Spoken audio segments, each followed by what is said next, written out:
Hello guys, welcome to i-tutor Academy. In today's session, we will start with the problems confronting unions and measures to strengthen trade union movement in India. Over the years, trade unions in India have been taken for a ride by outside political leaders. In the process, the interest of workers and their aspirations have been totally neglected. The Trade Unions Act 1926 did not go for recognizing a representative union. As a result, multiple unions have cropped up, often with blessing from management and outsiders. The union finance have not been very sound in that beginning, and the average membership figures for each union remain poor and have not improved. The forces of liberalization unleashed in early 90s have strengthened the hands of employers in closing down unviable units. And let's recount the factors responsible for their ever increasing woes and depreciated status as below. And trade union leadership. The nature of leadership significantly influences the union management relations as the leadership is the linchpin of the management of trade unions. The leadership of most of the trade unions in India has been outside leadership, mainly drawn from political parties. Reason for emergence of outside leadership. Outside leadership has been playing a pivotal role in Indian trade union movement due to the inability of insiders to lead their movement. In view of low education standards and poor command over English language, which is still the principal language of labor legislation and negotiation, low level of knowledge about labor legislation, unsound financial position, fear of victimization by the employer, and lack of leadership qualities, outside leaders have come to stay. The main reason for this trend is that the Trade Unions Act 1926 itself provides the scope for outside leadership. Section 22 of the Act requires that ordinarily not less than half of the officers of the registered union shall be actively engaged or employed in an industry to which the union relates.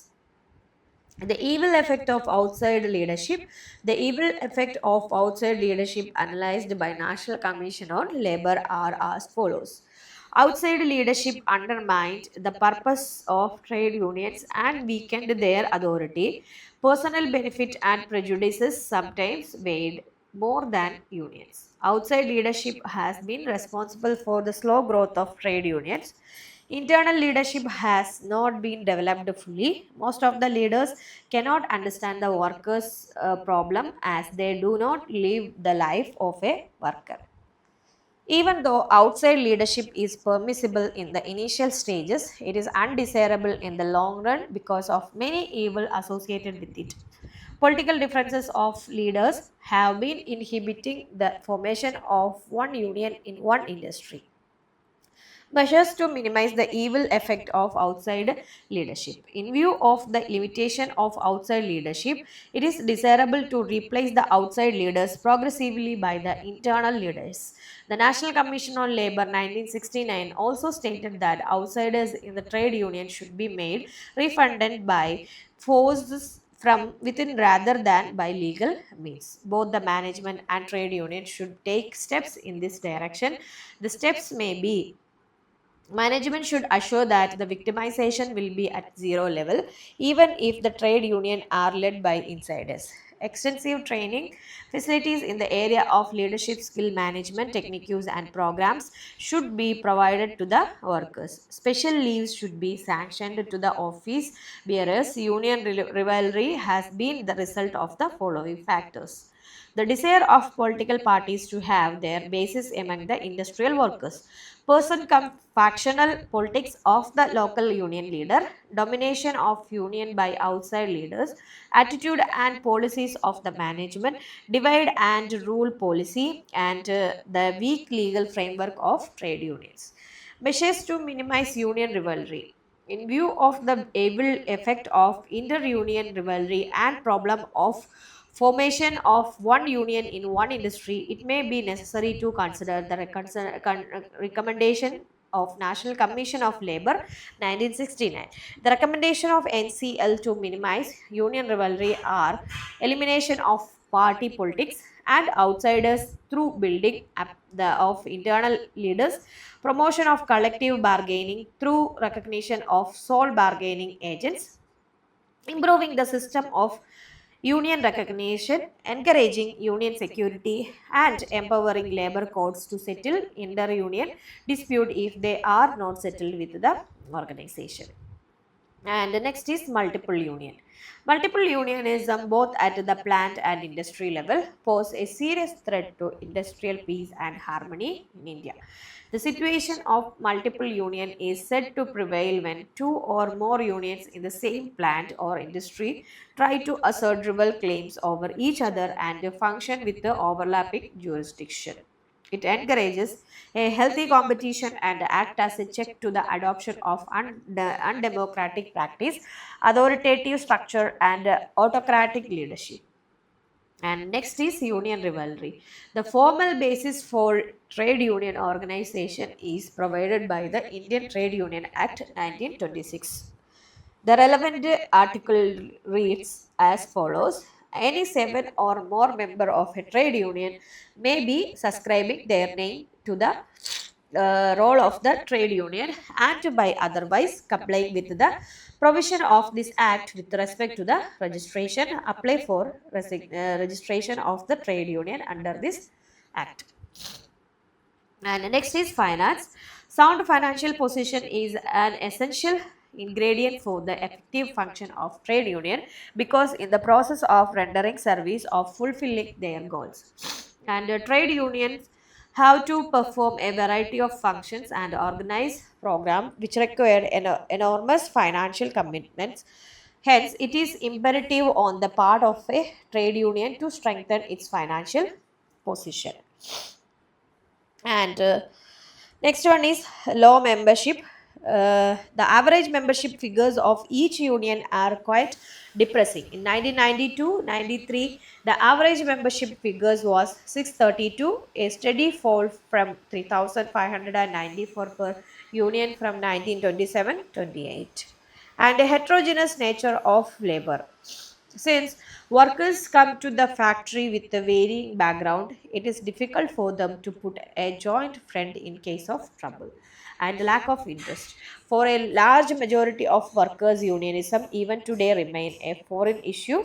In fact, workers avoid union activities out of sheer disinterestedness, and those who become part of the union do not also participate in the union work enthusiastically. And absence of paid office bearers. Weak finance do not permit union or to engage the service of full-time paid office bearers. And other problem, the other factors responsible for the unsound functioning of trade unions in India are one is illiteracy, uneven growth, and other measures are here. And trade unions should extend welfare measures to the members and actively pursue social responsibilities. And the social responsibility of trade unions should go beyond their limited constituency with the within members only. The Trade Union Act 1926 should be amended, and the number of members required to form a trade union should be increased from 7 to 50% of the employees of an organization. Similarly, the scope for the outside leadership should be reduced from 50% to about 10%. The membership subscription should be enhanced from 25 paise to 1% of the monthly wage of the worker. And the trade unions should make effort to raise their declining membership, which is world over phenomena. Declining membership, the countries are Japan, USA. Membership percent and year is there, and decline membership and year is there.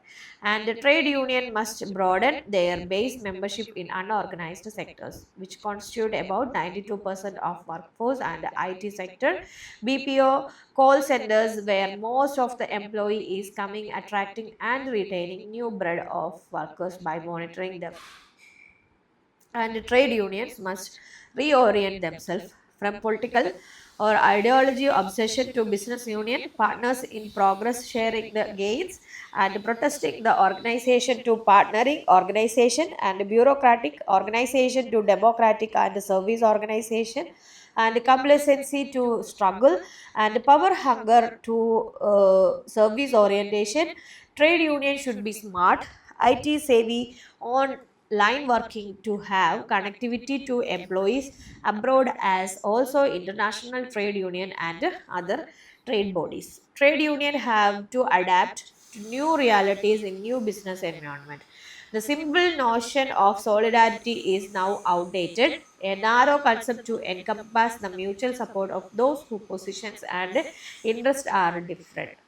Solidarity concept is getting diluted because of diversities in workforce and increasing individualization industry.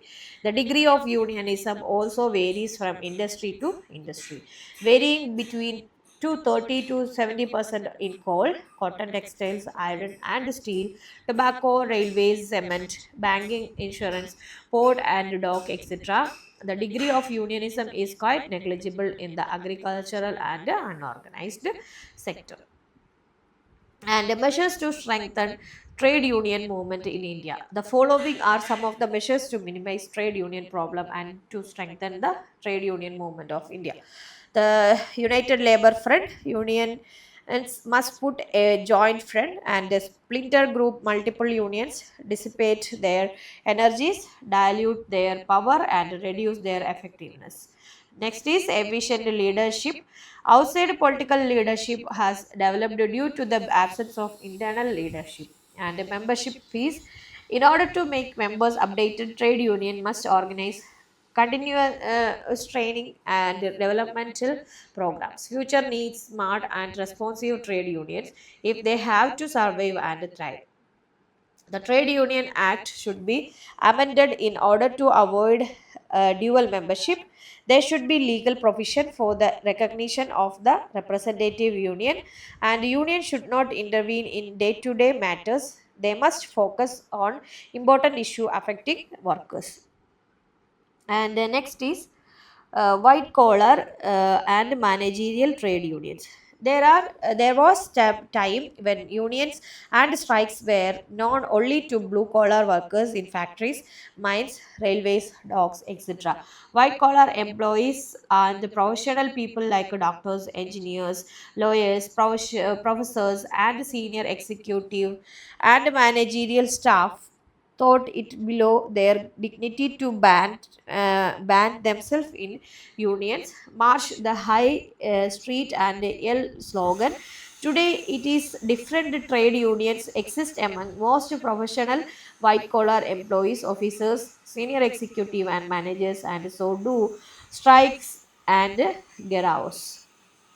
And the difference between blue and white collar workers are here. You just go through this table.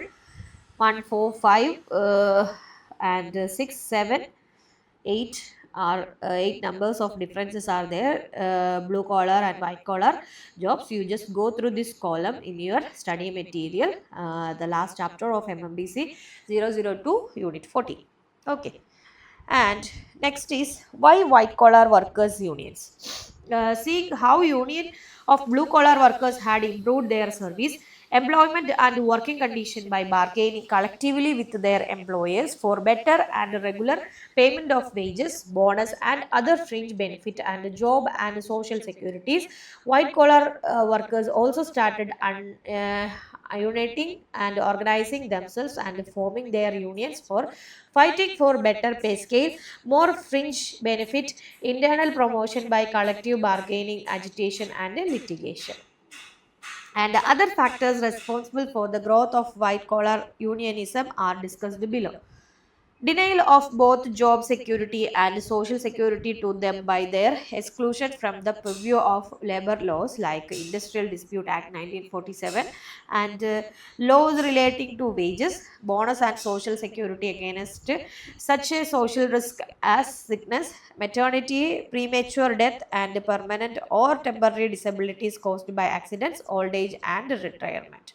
and anomalies in pay caused by implementation of the recommendation of wage board and pay commission, and nationalization and consequent rationalization of pay and prerequisite, and white and blue collar workers union are mostly registered under the Trade Union Act 1926 and are generally known as workers and employees union. White collar workers union are registered either under the Trade Union Act 1926 or under the Societies Registration Act 1860 and are known as employee union or employee or staff association. And next is the members of white collar union are more educated, knowledgeable and intelligent, and therefore they are more capable in negotiating and bargaining for their demands. And next is financially and membership wise, white collar unions are stronger than blue collar unions. Small membership or poor finance make the latter more dependent on outside leadership and political parties for their day to day working, negotiation with the employers, and conciliation and adjudication of their disputes. And the white collar unions suffer much less from multiplicity, politicalization, and outside leadership, and consequently from inter union rivalries than the blue collar unions.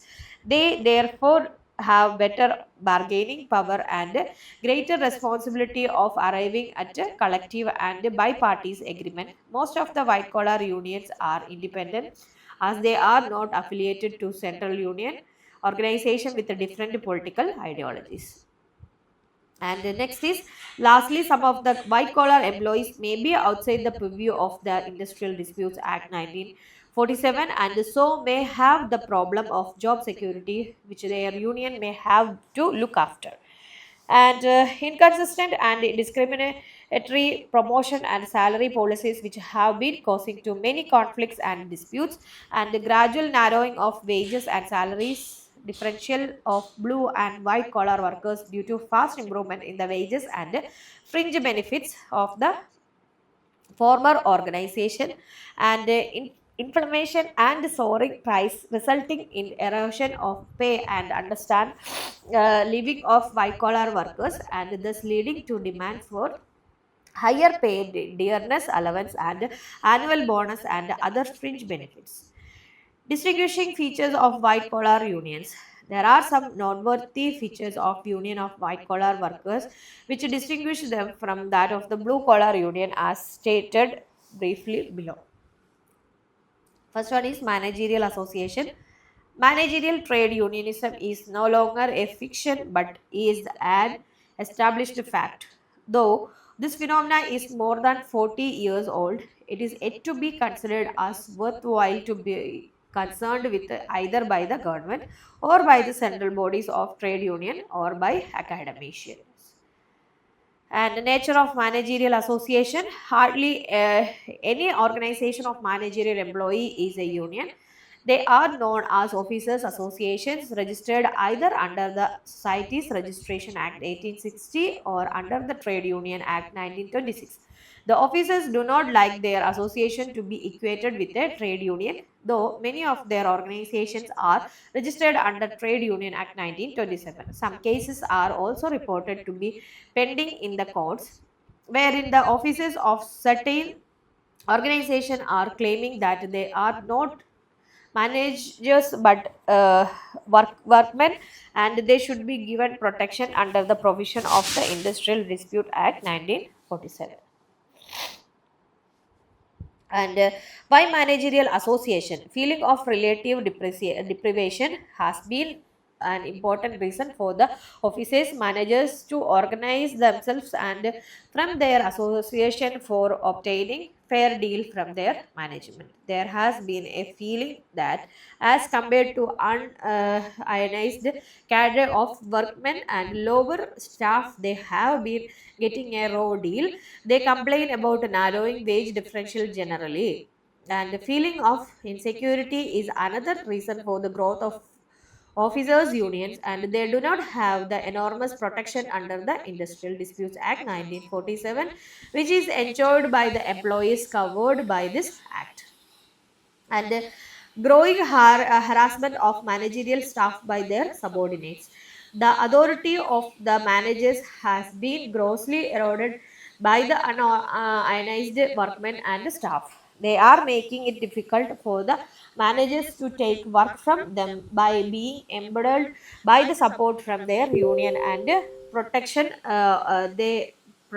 they enjoy from labor legislation. Under pressure of the unionized staff, top management often fail to provide the required support to junior and middle level managers, and to be a third force between the working class and the management, being denied the protection of labor law and as well as the privileges of a real manager.